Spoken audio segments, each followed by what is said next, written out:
Hi. Hi, everyone. Good afternoon. Good afternoon from sunny and gorgeous Toronto today. So, we have this very interesting talk about longevity, living a healthy and long life, how to do this. And we are going to talk to lovely Dr. Fitzgerald, Cara Fitzgerald, soon. We're just waiting for a couple of minutes so for everyone to join us, and we're going to talk about how to live healthy and long. That is something we are looking, all of us looking for, some special elixir or potion, magical potion to keep us young and forever young. And Dr. Fitzgerald has done so much study and research. She's a naturopathic doctor who has done so much study on this, longevity and epigenetics and epinutrients. So we're going to ask her to join us in a second. If you have any questions, you can as always type it either in the comments or the question box. Hi. Send us some love and some waves today. Let me know where you are from today. Where are you?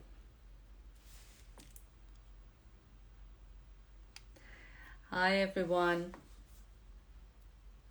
I hope so far you had a lovely day.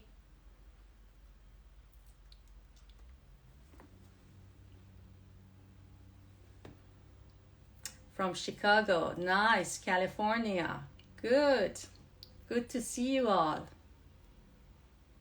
Ontario. Okay, so let me just going to invite Dr. Kara.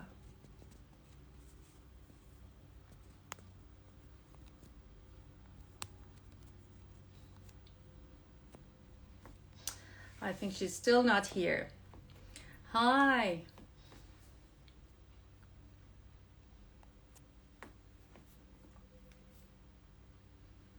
Good morning from Australia. Good morning. Hi. Lovely. So if you have any questions about food, that miracle and magical food that keep you young and healthy, or supplements, or any specific questions, do write it down.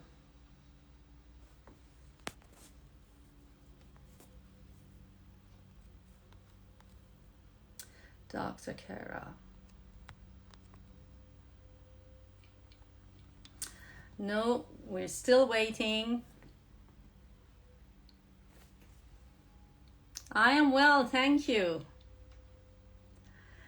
Yes, it's been a very, very busy day today. I had patients up to probably an hour ago, and then I quickly had to go and get my girls, and now I'm here with you all, waiting for amazing Dr. Kara.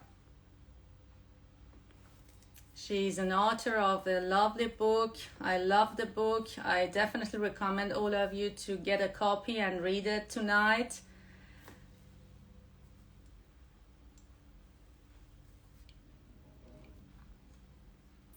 Okay, let's see.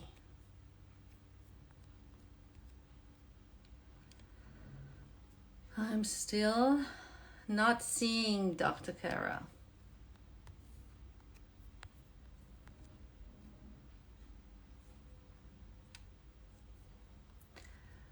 Yeah, she is not here. Oh, there.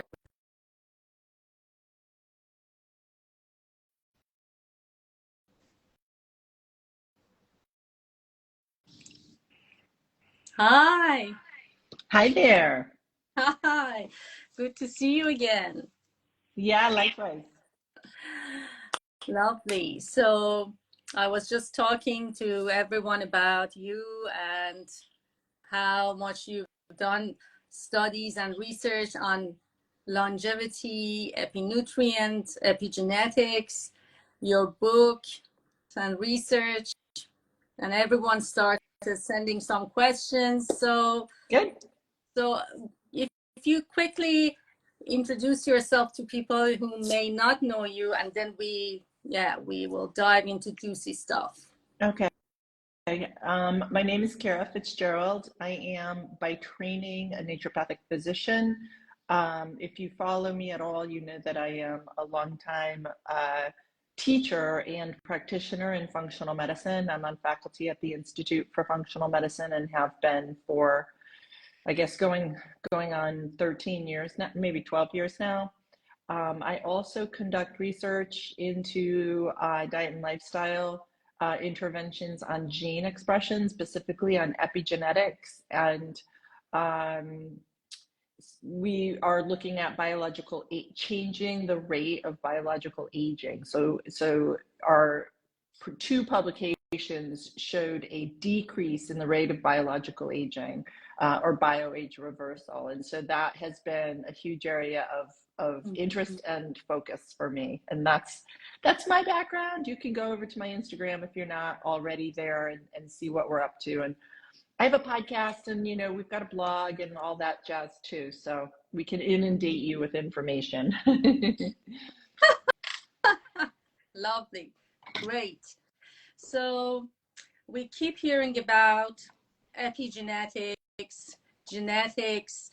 Is genetics more important? Are they dictating our lives, or is it something else? So if you just tell us about epigenetics, exactly what it means in a simple way, and how it affects our genes. Hey, nutrition provisions. I see someone I know. Actually, I worked with her in the laboratory for a long time. So yes. So I think the extremely exciting, kind of cool thing is that our genes aren't our destiny, and I'm sure that's what you're teaching to your world as well. I mean, there was, not so long ago, we thought that our genes were our fate. So if our parents were not healthy or our grandparents weren't healthy, we were going to develop those same issues. But when we mapped out the genome, so when we figured out the genes in the human genome, one of the things that we quickly realized was that our genes are not, in fact, are the main drivers of disease. It's actually both way more complex, but also way more empowering, because it's something called epigenetics, epi above our genome. So epigenetics is really where the rubber meets the road. And that's how the environment, how we live, how we eat, how we breathe, whether we're exercising, our connections, our toxin exposures, et cetera, all of those daily exposures can influence which genes are on and which genes are off. And that we have incredible amounts of choice over. So the way that we choose to live our lives is really going to play a huge role, or plays a huge role, in how well we live. Mm-hmm. For some of us, that's incredibly empowering, right? For some of it's like, it's just so nice to know you're not destined to have some of the same issues that your parents, grandparents, cousins, aunts and uncles, etc. have. It's very empowering. But for those of us who sort of want to be passive and not active players in our lives, this may come as something less thrilling. You sit in the driver's seat of your health with, regard to choosing to smoke or not smoke, drink or not exercise, or be a couch potato, et cetera, et cetera. Your health fate really rests with you. I happen to be pretty excited about having that kind of choice and control. How about you? It is very exciting. It is powerful. It's power. Yeah, that's right. It's amazing how we can change your life and change your age. Now getting to age. So let us know, you did the research on bioaging reversal or chronic disease reversal. So what is difference the biological age and chronological age, first of all. Yeah. So chronological age is our number, the number of trips around the sun, the amount of birthdays we've celebrated. And we can't change that. We can't change our chronological age. But our biological age is the rate of aging, how fast we're physically aging, how fast our cells are getting older, organs, etc. And that does not have to move in lockstep with our chronological age. It could move faster, so we could age physically faster. We all know people who look older than what their chronological age is, or we could age more slowly. We all know people who look much younger than what their chronological age is. In fact, you know what's really cool, just as a sort of side note, they actually studied individuals guessing people's age, guessing people's chronological age, and they discovered that we're really kind of hardwired for being able to pick out who's aging at a faster rate and who's not, and that tracks with biological age. So when you see somebody who looks older than they are, in fact, if you measured their biological age, you'd probably be right, and they in fact are aging fast as they look. And likewise with people who look really fabulous and look way young for their age, they're generally biologically younger. So we actually have that information within us. We're biologically hardwired. I mean, maybe because back when we were sort of living as a pack in the wilderness, you want to stick with the people who are healthiest, and so we have some ability to be able to tell that. Yes. So how now we can reverse or look after ourselves and lower that biological age or bio age? How is that possible? Or what your studies show? What is the thing that we have to do, that potion we have to look for? Yeah. So this isn't going to come as a huge surprise. If we need to be eating well, we want to be eating what we call methylation dense nutrients. So our diet was designed specifically to sweet talk gene expression, for optimal gene expression. It's packed with folate and B12 containing nutrients, choline containing nutrients, minerals, like every forkful of food in our dietary program is what we call an epinutrient. So that is, it's a nutrient that can influence epigenetics. It can influence gene expression via epigenetics. And so the diet is heavy in all of those important nutrients. It's low glycemic, it's kind of keto leaning, it's a little bit higher in fat. There's a very gentle time restricted eating structure that we looked at, 12 hours on, 12 hours off. People can certainly make that bigger if they're comfortable with that. So that's the dietary pattern. Dense in veggies. In fact, I try to have about 7 to 9 cups of vegetables a day. Lots of dark leafy greens, cruciferous veggies. Beets are epinutrient superstars. What else? Pomegranate. I heard you talking at A Forum talking about pomegranate. Yeah. Pomegranate is a really smart superfood. Yeah. So there are awesome amounts of nutrients. And if you're not familiar with my work, know that you're already eating some of those really smart epinutrients. But I would argue that we want to have every single fork full of this awesome gene directing information. We need to be sleeping. We need to be sleeping well. We need to be exercising our bodies. We need to be de-stressing in a meaningful way. In our study, we looked at a twice daily meditation practice. So people did just 10 minutes in the morning and 10 minutes at night of a breathing exercise.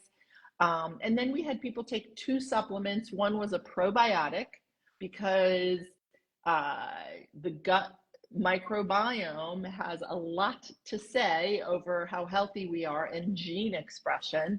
We're only scratching the surface there. And then we also included a greens powder. Hey, Ashley.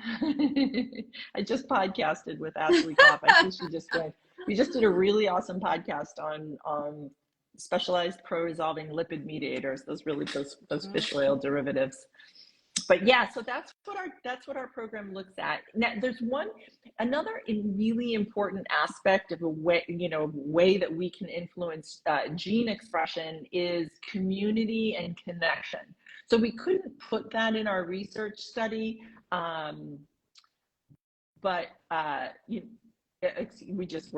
we're fading out there for a second, but I can see you're back. So community and connection is incredibly important. We didn't study that because, our control group, we couldn't sort of keep them from community while having our, study group engage in community.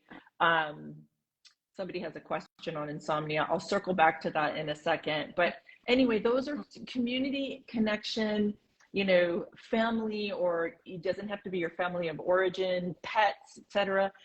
Things that make us feel good and connected is just very essential also for longevity. In my book, by the way, I cover sleep quite a bit. So the person who just asked about sleep, there's a whole chapter on it. Sleep has been my weak link, and so, as I say in the book, I trained for good sleep like I was training for a marathon.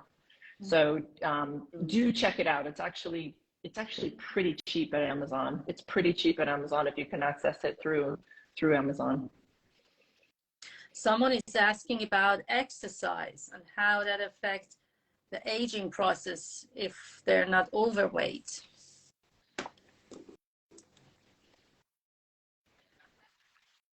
Exercise is, an anti-aging elixir. It's so incredibly important. We included an exercise prescription. Did I forget to mention that? That's so funny. Yeah.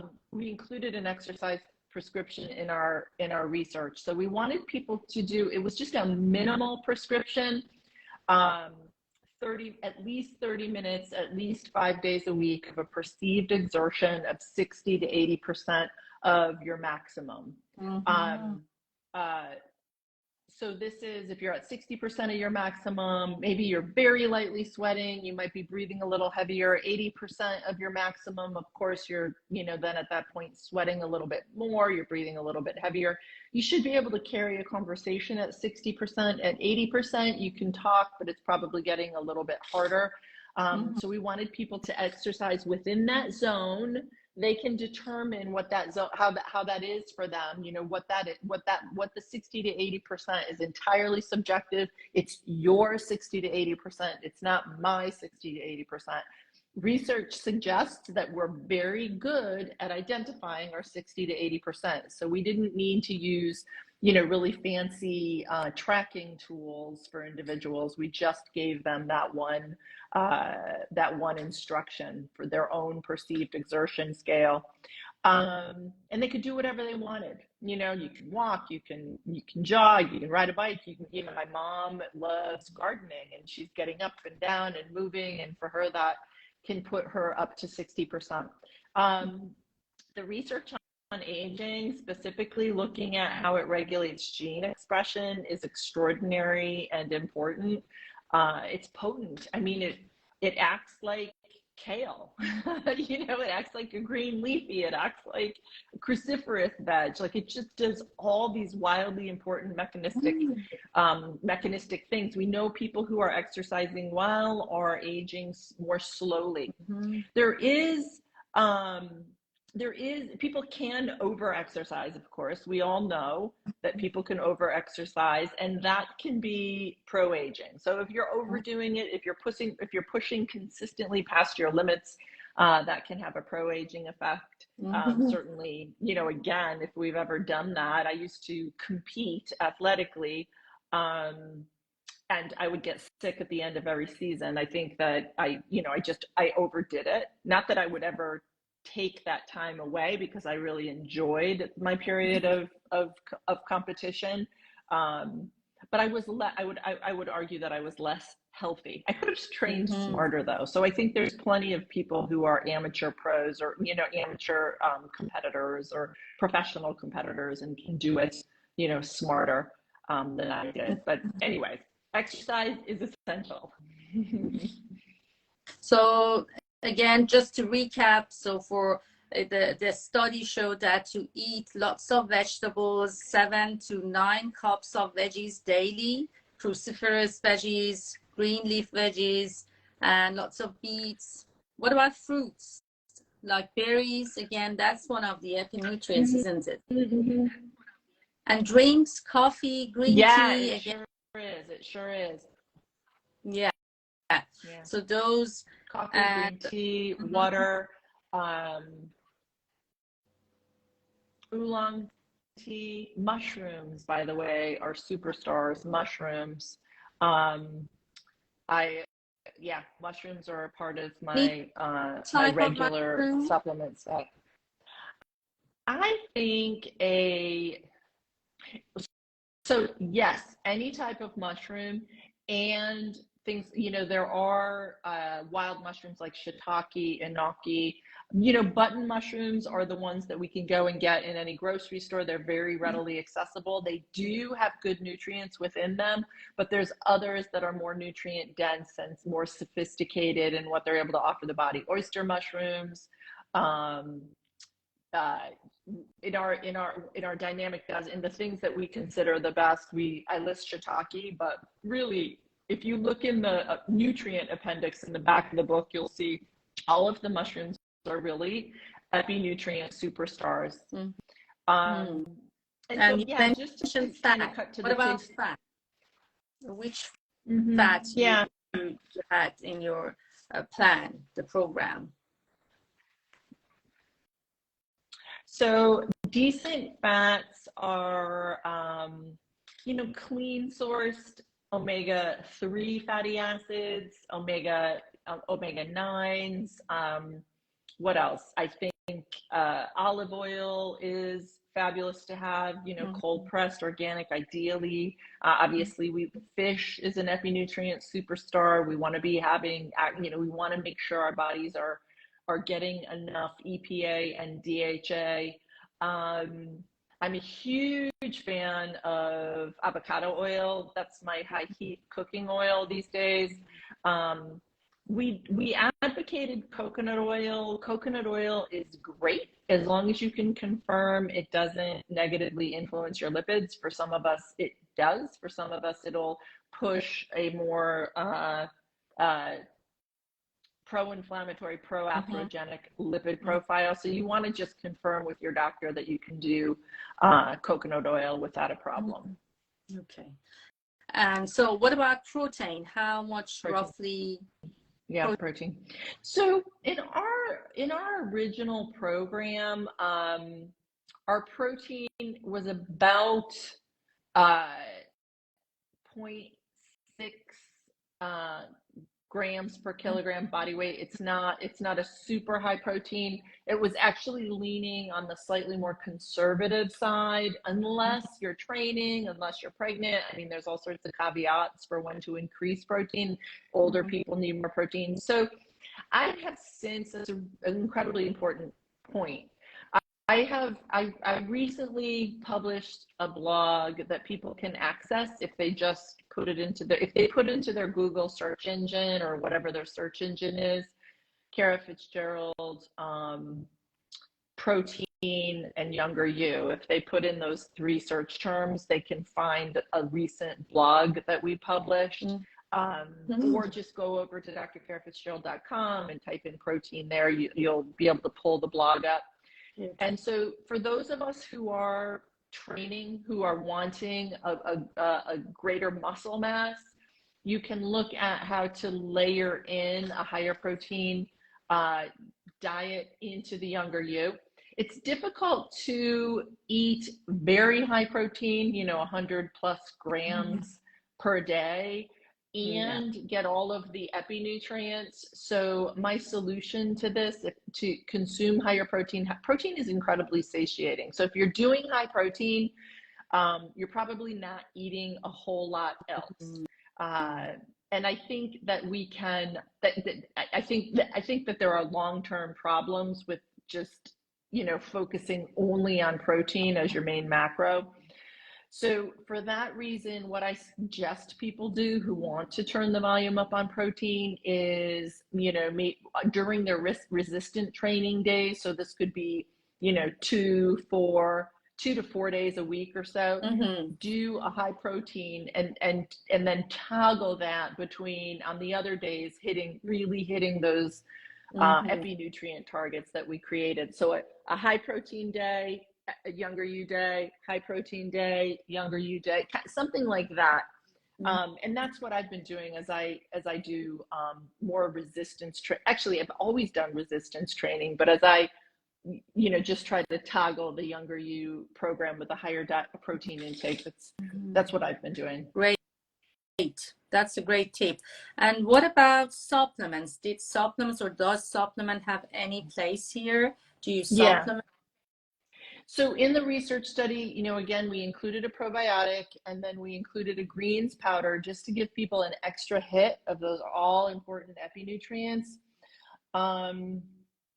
In real life, myself, my patients, when we work with people one-on-one and design an individualized younger you program, supplements are a big part of it. And there's a pretty lengthy supplement section in the book of supplements people can consider. A very important point is that we need enough vitamin D. So in our original research study, the individuals who came to us on vitamin D continued taking their vitamin D. We had them wash out of all of their other supplements. So they had to stop their other supplements for a period of time before they started our study. We wanted to control for the supplement piece. Hi, Dr. Franco. I see my buddy from Colombia. Hola. Hola. So we had people do a washout of their supplements, with the exception of vitamin D. And that was a really important piece for us, because we later discovered that vitamin D, when we're vitamin D deficient, we are aging faster. There's at least 3 studies at this point, and some of them very large cohorts, showing an association with vitamin D deficiency and biological age acceleration. The cool thing is, though, when you get vitamin D levels back up to normal, that age acceleration ceases. So vitamin D, we know that it's just extraordinarily complex and extraordinarily important. And I'm glad that we kept it in our study. There's a group out of the UK who repeated our study, and they showed a slowdown of the pace of aging. So this is a new clock that we've been using, and they did show a significant slowdown in their small group. But all of them became vitamin D deficient. So all of them were D deficient at the end, and that's because they actually stopped taking their vitamin D. They didn't see that we allowed our original cohort to continue to take their vitamin D. So I'm thrilled that they still were able to slow their pace of aging, but it's a cautionary tale. It's really an important point and learning experience for me that we will going forward keep vitamin D in the intervention when people need it. If your vitamin D replete, turning your vitamin D level up higher is not going to have that benefit. But if you're vitamin D deficient, you're aging at an accelerated pace, if you correct that D deficiency, which is so easy to do, you'll slow down that accelerated rate of aging. So it's just an easy, important piece. Great. Good to know. And I know that you talked about probiotic, and we know that all disease originate from gut. So tell a little bit about the probiotic part and why, how does that affect and which type, if any, which combination of these bacteria or microbiome is in this probiotic that helps? So there's a few different angles that we can come at with this. Are you able to hear me okay? I Still? do. Okay. Okay, so there's a few different ways that we can look at this. The first is that dysbiosis is an age accelerant. Mm-hmm. So when we have a dysbiotic gut, when our bacteria are out of balance, that's an age accelerant. Dysbiosis is recognized as one of the hallmarks of aging. Mm-hmm. That means that dysbiosis can push aging forward, and when we correct the dysbiosis, we can slow the rate of aging down. It's pretty cool. So of the hallmarks of aging, we know dysbiosis is important. We also know that our gut bugs make a ton of compounds that influence gene expression. Our gut bugs can influence greatly epigenetics, including what we're interested in, specifically DNA methylation.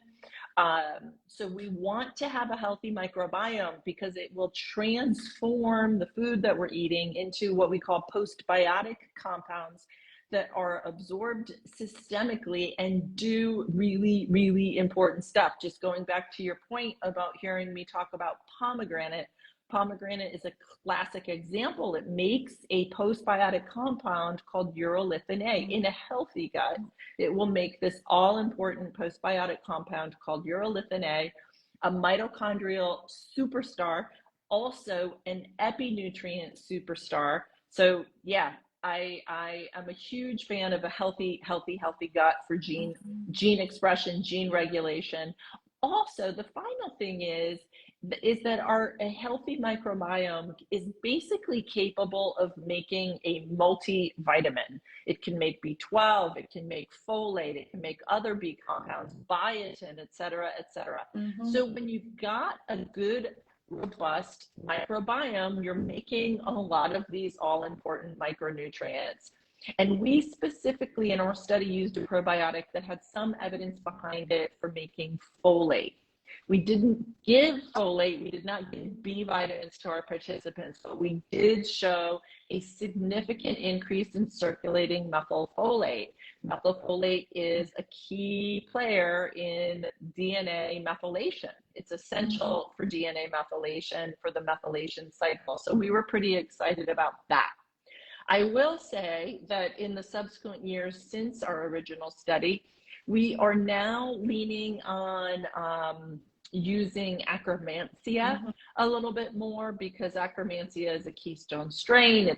We see robust Akkermansia in the GI tracts of centenarians. It is huge for the intestinal mucosa, patency, and a player in gut brain health, et cetera. So for a myriad of reasons, I'm a fan of Akkermansia and some of the associated organisms. Akkermansia is a player in making GLP-1 for those of us who are interested in that incredibly important molecule. Yeah. So, I mean, of course, with aging, we all, to some extent, have some dysbiosis. That's part of aging, isn't it? But so ideally, we want to put all these epinutrients in a healthy gut. So it's worth to first treat that leaky gut and then introduce all these epinutrients, or at the same time, maybe. That's a really good question. Yeah, that's a great question. So I would say that that's a really good question. So if you've got a patient in front of you who has small intestinal bacterial overgrowth, or who has dysbiosis that's really compromising their quality of life, you need to work with that first. This diet could be uncomfortable for them.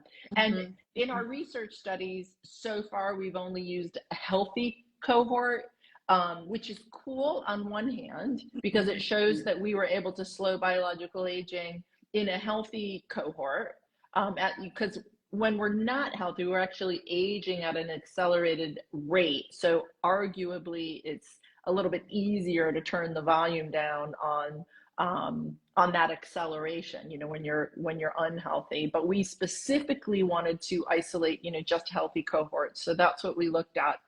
But in our clinical practice, so we used this, we've used this intervention in our clinical practice for many years before we researched it. And to your point, we would adjust it. We modify the dietary intervention for the human being sitting in front of us.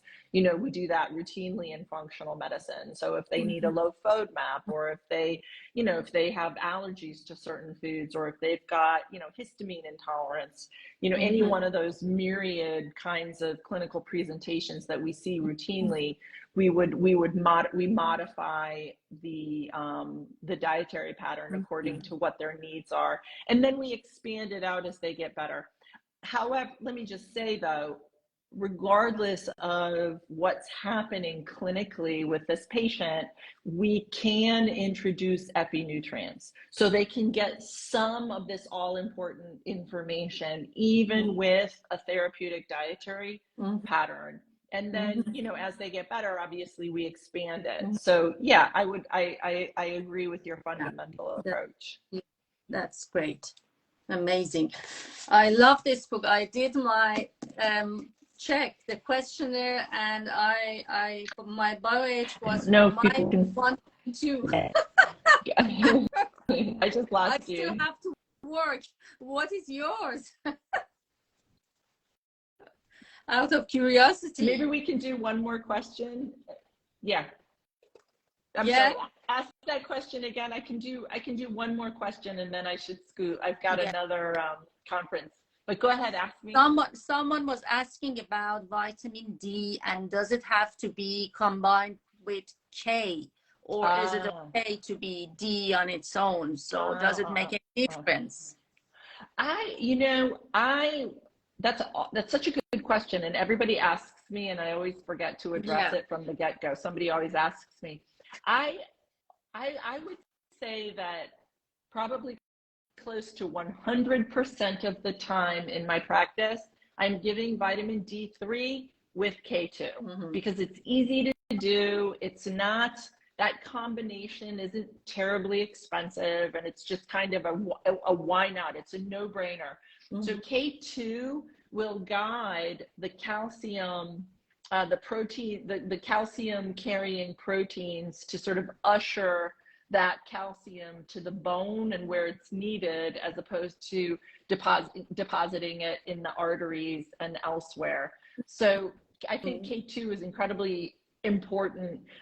We don't get a lot of K2 in the diet. If we're eating a lot of greens, we can get K1, but there's less K2 present unless we're very intentional about more fermented foods, things like natto and soy, and some things that aren't common in a Western diet. So for that reason, I just add in K2. Sometimes I have had people, in the book, we include a recipe on making vitamin D using mushrooms, and it's a pretty cool recipe. So if people want to get their vitamin D by sticking their mushrooms out in the sun, they can do it, and it's fabulous, but that's not going to really have a meaningful amount of K2 in it. Great. Listen, it was lovely chatting to you today. Will you be in Vegas this year, or this month? I think A4M has in Florida. Will you be there? I won't. I will be. The next conference that we'll be at is the IFM Annual International Conference, which will be in Las Vegas this year in the Bellagio starting May 30th. So if anybody's going to IFM, give me a shout out, throw a heart up, and then I'll be there. Come and visit me. Actually, I think Halle Berry is going to be there. Oh, really? Yeah, and I believe that she may be interviewing me. So just When is that? Is it end of May? End of May, beginning of June. So it's like the May 30th through like June 2nd, I think. Great. But yeah, if you guys can go, show up and say hi to me. Somebody here is saying they take 50,000 once a week of vitamin D. I might take, in that case, I might take my K2 separately. Yeah, because although you could still do a K combination. I mean, you can go pretty high with K2 without a problem at all. It's a safe molecule, but you may want to have it, more frequently throughout the week. Daily. But that's a question. That would be a question for your doctor. All right, you guys. It was great. Thank you for inviting me on. See you. Yeah. Take care. Ciao, ciao. Good to see you. Bye-bye. See you Ciao. soon.